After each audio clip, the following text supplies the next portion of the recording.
Hello again, everyone. Edwin Learnard back once again. In this YouTube astrological segment, I'm going to be giving you my Pisces March 2019 horoscope forecast, part 2 of 2. And yes, this does apply and pertain to the Sun, Moon, and Ascendant. Anyway, first thing up is, Mars will be in Taurus, so the third house is what will be emphasized and highlighted at this time. One may become angry over much sustained provocation, perhaps from siblings, neighbors, it could be cousins. This could be a time, too, where you could be really, this is about really perhaps using some quick-wittedness and really perhaps keeping your composure, being calm, nearly unflappable in emergency situations.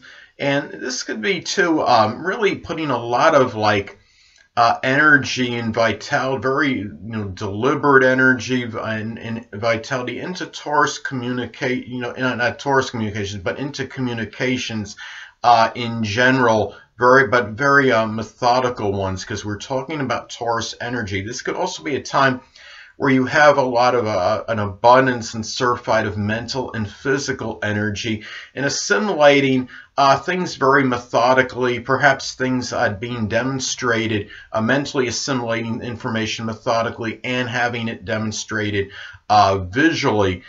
This could also be putting a lot of energy and vitality into architecture in your neighborhood, perhaps maybe with siblings, cousins, neighbors. It could be cultivation, gardening, things of a monetary nature, generating income.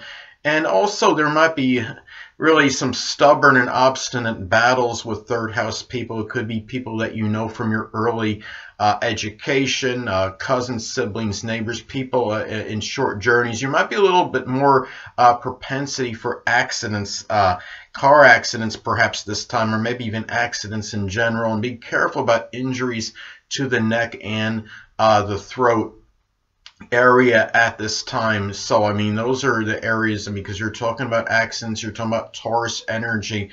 So, anyway,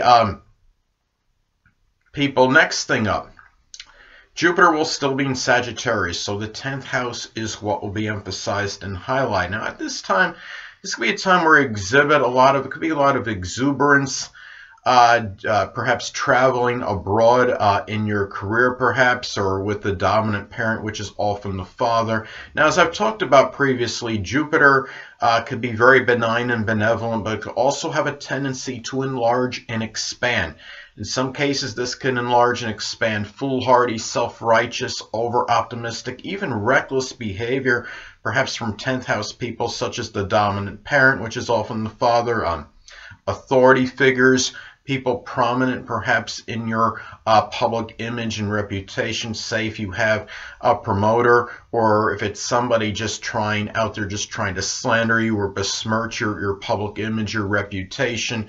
Anyone 10th house related could also be maybe your attitude toward them as well. And also too, this could be about publishing something that could be Sagittarius related, such as something with the sports, law, even something connected with publishing, advertising, something with horses, stables, anything that could be Sagittarius related that could be published that might help you get exposure, notoriety, and recognition. And also about using a lot of perhaps this could be very lucky for being that incorrigible optimist, being that perpetual learner, always wanting to learn more in order to attain success in general. So those are some things to look at as far as this goes. And it could also be very fortuitous for a Sagittarius career, such as translation, publishing, advertising,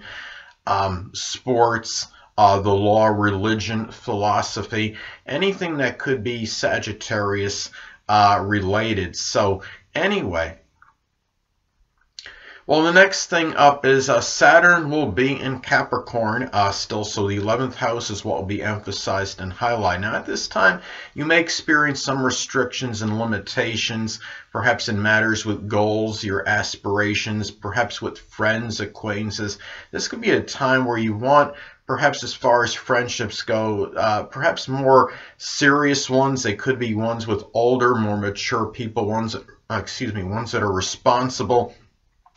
Anything that's frivolous or something where the connection is not serious, you really might, you might disdain those kind of connections at this time. This could also be a time where you may be taking care of perhaps a sickly or debilitated stepchild, if applicable, a friend, an acquaintance, someone you know in some group, club, or organization.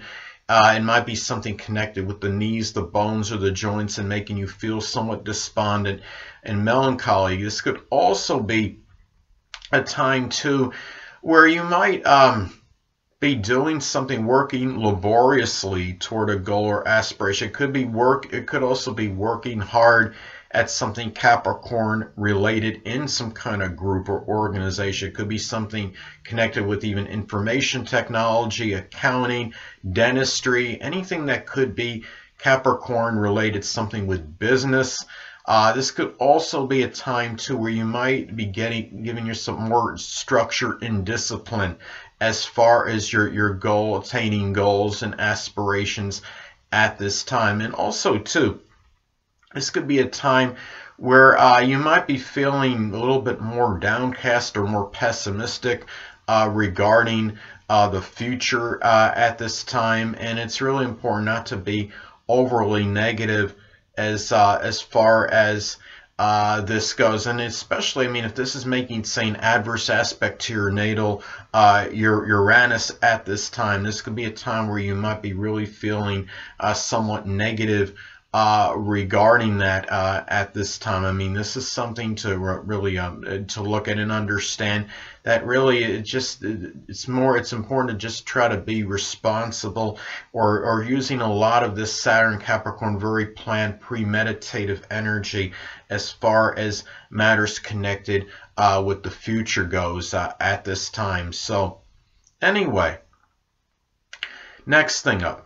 Well, Uranus was in Aries from March 1st until the 6th, and the second house is what was emphasized and highlighted. At this time, though, it could have been a period where you might have experienced some unpredictable, acrimonious, volatile outbursts, perhaps from people that you generate income with. It could be maybe people that figure prominently in your possessions, your resources. It could also be a time, too, where Aries friendships, it could be Aries, Sun, Moon, or Ascendant people, or simply ones that embody Aries-like characteristics, may figure prominently in your values, perhaps in your resources, even your self-worth and self-esteem. And it could have, I mean, they could, depending on aspects, this made to points in your natal chart. They could have been to your, could have been beneficial to your self-esteem and self-worth, or maybe to your detriment. An adverse aspect, say, to your natal Saturn, could have been making you feel kind of downcast and maybe more down on yourself as far as your self-esteem goes. But say a positive aspect, maybe to Jupiter, for example, might be where you might be feeling a little bit feeling better about that, or even to Venus, because Venus could be connected to feelings, perhaps. So those are things to look at as far as this goes. And also, too, this could have been a time where you might have experienced some financial fluctuations, and where your income might have been somewhat erratic and sporadic. But on a positive note, this could have been a very, perhaps, auspicious period, perhaps for generating income, doing something Uranus-like. Could be something with astrology, astronomy, aerospace, even rocket science, computers, electronics, innovation, ingenuity, anything that could be Uranus-related. Now, anyway, well, the next thing up is Uranus will be in Taurus as far as March goes, from the 6th until the 31st. So the third house is what will be emphasized and highlighted. At this time, well, ideas may come very extemporaneously and spontaneously. It could be a lot of communication about about your future finances at this time. Maybe even it could be even talking about perhaps innovative ways to generate income. And also too, at this time, Taurus friendships, they could be Taurus Sun, Moon, or Ascendant people, or simply ones that embody Taurus characteristics. May figure more prominently in your communications, your short journeys, such as errands. It could even be matters with early education, for example, bringing you back maybe to things you learn from your early education, and perhaps even matters with siblings and cousins and neighbors at this time, assimilating information. Hold on a moment, people.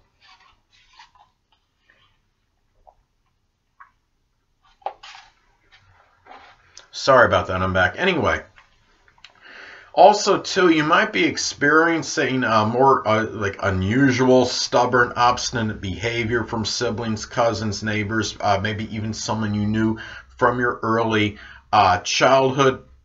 This could be taking a lot of perhaps very spontaneous and very unpredictable short journeys at this time. And maybe and there might be some unusual issues connected with local transportation, something with your vehicle, perhaps that may be something that might go wrong with it, that might be perplexing at this time. And it might be a time where you might be doing more like work connected with electronics and things that are computerized with your car or whatever vehicle you may be driving at this time. And also too, this could be a time too where this is about perhaps putting money on something, you could say, I guess you could say, like as far as that's futuristic and connected with transportation, such as flying cars, and really something where you might, I mean, this could be because you're talking about Uranus and it's the future, and of course Taurus is connected with money. Third house is our local transportation. So anyway, well, and also too, communications at this time might be a little bit more erratic and sporadic than usual. So anyway, next thing up, Neptune will be in Pisces still. So the first house is what will be emphasized and highlighted at this time. Well, one way this may manifest, this could be about perhaps dealing with some kind of deception and duplicity, perhaps from someone you knew from your early childhood, a grandmother perhaps. Could also be a time to, looking at this, this could be about the dissipation and dissolving of one's vitality and energy. It could also be a time, and also a lot of this, I mean, depending on, a lot of this could be predicated on aspects. Of course, this makes the points in your chart. If you're getting, like, say, if this transit Neptune is making an adverse aspect, say, to your Sun, Mars, at this time, it could actually give a greater propensity for this depletion of energy, and you might feel more like just being, you might be more at a state where you're more lethargic and you don't really feel like doing as much. You might feel more like fantasizing as opposed to actually doing things at this time. And also too, this could be also about a Neptune perhaps thing that's associated with the physical body. You may have some issues with, such as something with the lymphatic system, the toes or the feet. And also people from your early childhood or even the grandmother might be more nebulous and unclear at this time, and you might appear a little bit more nebulous and unclear on a first impression. And also guard against perhaps inadvertent chemical assimilation at this time, such as absorbing radon by accident, or even matters with drugs or alcohol. This could give a greater propensity toward that at this time. And since we're talking about the first house, it might have a more chance of having a greater chance of having a more adverse effect on the physical body, especially if this is actually hitting one's first house in one's natal chart. So anyway, And you might, at this time, given that this is the first house about the appearance, you might appear to be maybe even more mystical, more ethereal than usual at this time, even mysterious. I mean, Pisces can be like that anyway, but this might even accentuate that to some degree. So anyway, last but not least, Pluto will be in Capricorn still, so the 11th house is what will be emphasized and highlighted. Now, at this time, now I know a lot of you don't want me to say the dreaded D word, but you know I'm going to anyway. This could be about the actual literal death in some cases of a stepchild, if applicable, a friend, an acquaintance, somebody that you may know well in some group, club, or organization. This is a time, too, where you need to avoid perhaps overly obsessive or fixated behavior, and maybe being overly fixated or obsessed on some kind of friend or maybe some kind of goal or aspiration. I mean, it's okay to have intractable energy and persistence on a goal you're trying to pursue or an aspiration, but not to the point where it just dominates you completely and everything, you're oblivious to practically everything else. Now, also too, this could manifest in some cases in power struggles with friends, with acquaintances, a stepchild perhaps, but also a time where you might be pursuing some kind of Plutonian like goal. It could be something connected with insurance, recycling, the occult, supernatural, astrology, something nuclear, dealing with waste, even a death profession, such as something like working as a coroner.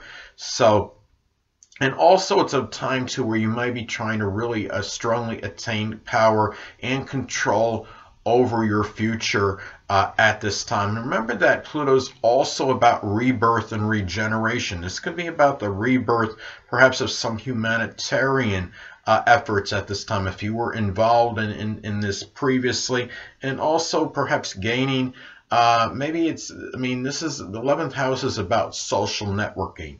So maybe this is about maybe gaining some, you feel some kind of power, maybe to some degree, through social networking, through your connections, about maybe with people, you know, making the right connections to maybe to move up in life, for example. I mean, I'm just throwing that one out there. But anyway, people, that'll conclude this YouTube astrological segment for my Pisces March 2019 horoscope forecast, part 2 of 2. Stay tuned next time where I'll be giving you my Aries April 2019 horoscope forecast, part 1 of 2. Two things I want to get with you on before I head out. Firstly, the stars may impel but do not compel. And secondly, never isolate any single astrological element, aspect, planetary placement, position, configuration, influence, or what have you, and make an analysis of a person, astrologically speaking, based on this alone. Because astrologically speaking, the person is the sum of all their components in their natal chart, and not just one. Until next time, people, stay well.